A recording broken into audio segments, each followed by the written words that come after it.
Olá, meus amigos, tudo bom com vocês? Espero que sim, nas graças de Deus, né, nosso Pai Criador. Estamos aqui para dar continuidade aos nossos vídeos, né, que nós falamos sobre mediunidade, o que você precisa saber. Hoje nós já vamos para o tema 57, que vai exclamar o seguinte: Grupo, o menino está nascendo.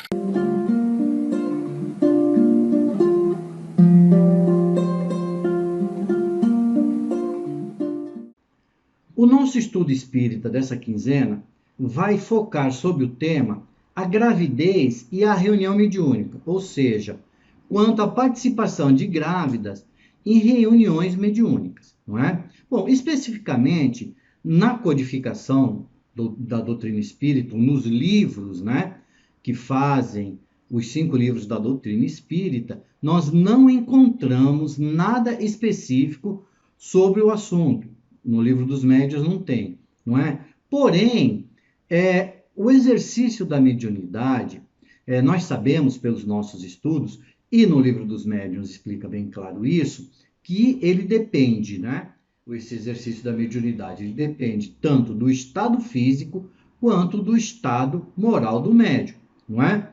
Então, se nós formos observar racionalmente o exercício da mediunidade, primeiro, pelo prisma físico, pelo lado físico do médium, não é? Nós temos o seguinte, ouçam aí. Há casos em que é prudente e mesmo necessário abster-se ou pelo menos moderar o uso da mediunidade.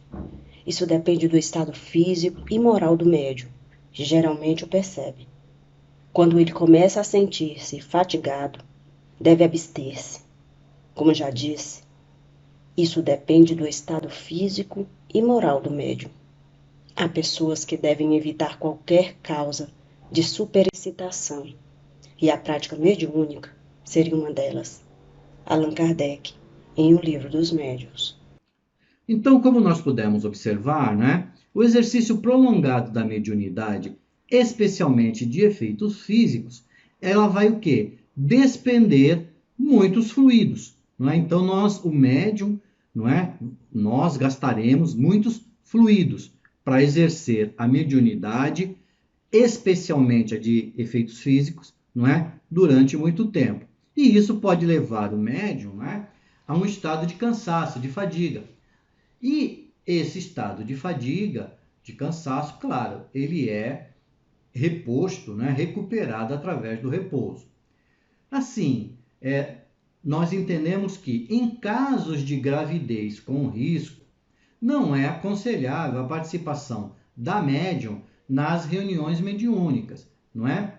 Já em gravidez sem risco, quando não há cansaço, não é, para o médium, para a médium, afigura-se racionalmente que não há nenhum impedimento.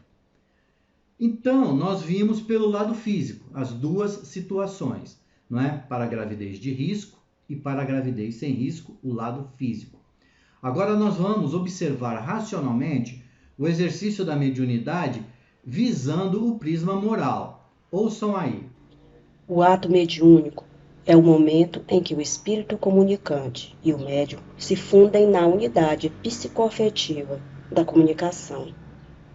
Numa sessão comum de socorro espiritual, os espíritos sofredores e os espíritos maldosos e vingativos são aproximados de médiuns que desejam servi-los. Não há beleza nem serenidade nos espíritos comunicantes, nem esplendor ou transparência em suas faces. Há desespero, dor, expressões de rebeldia ou ímpetos de vingança. Os médiuns sentem-se inquietos. A aproximação dos comunicantes é incômoda, desagradável. As vibrações perispirituais são ásperas e sombrias.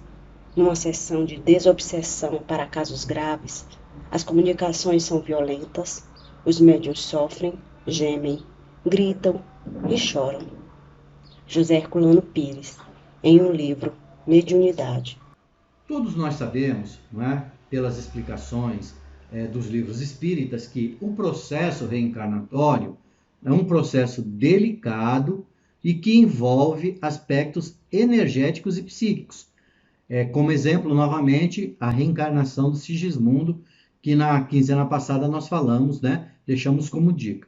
Então, são os dois aspectos, energéticos e psíquicos. O estado psicológico da mãe no processo, né, de gravidez, ele se altera. A gente sabe que durante esse período, né, ele vai se alterar o processo psicológico da mãe. Na gravidez também, nós temos um contato espiritual constante, né, ali entre a mãe e o espírito reencarnante, até antes, né, da ligação perispirítica do feto, não é? Já o espírito já está ligado à mãe ali, né, nessa relação de simbiose, de energia, não é? Então, quando ele está reencarnando, eles estão ligados, os dois espíritos, não é? Constantemente. Há um contato muito forte, muito estreito. E isso pode ser uma relação tanto tranquila ou dificultosa, dependendo dos resgates daquele irmão reencarnante. Então, se é um irmão que vem com o propósito de reencarnar, não é? Para resgatar faltas pesadas, isso pode dificultar essa relação entre a mãe e ele. Ouçam aí. A corrente de troca entre a mãe e filho não se circunscreve à alimentação de natureza material. Estende-se a intercâmbio constante das sensações diversas. As mentes de um e de outro, como que se justapõem, mantendo-se em plena comunhão. A gestante é uma criatura hipnotizada a longo prazo. Tem o campo psíquico invadido pelas vibrações e impressões do espírito, para o serviço de reincorporação no mundo. André Luiz, em o livro Entre a Terra e o Céu. Então, se o exercício da mediunidade depende tanto do estado físico quanto do estado moral do médium, né?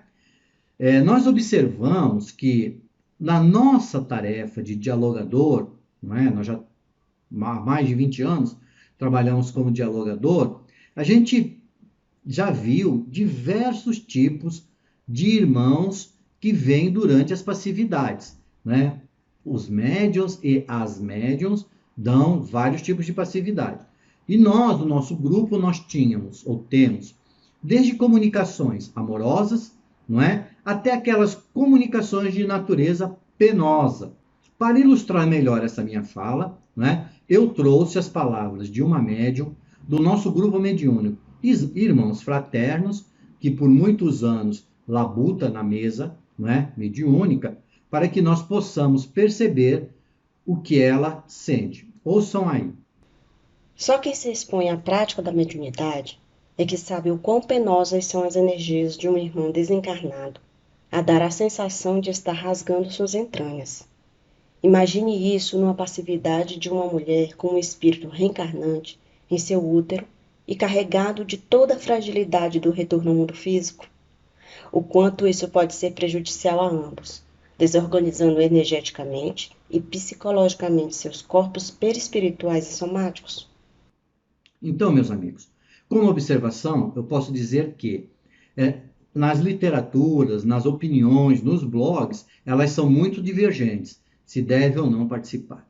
Eu creio que nós sempre devemos buscar a racionalidade das orientações kardecianas, né, dadas pela doutrina espírita. Sempre. Por quê? Porque sempre as orientações é o caminho, não é? Ela vai nos orientar pelo caminho mais seguro a fim de tomarmos as decisões quanto aos procedimentos doutrinários.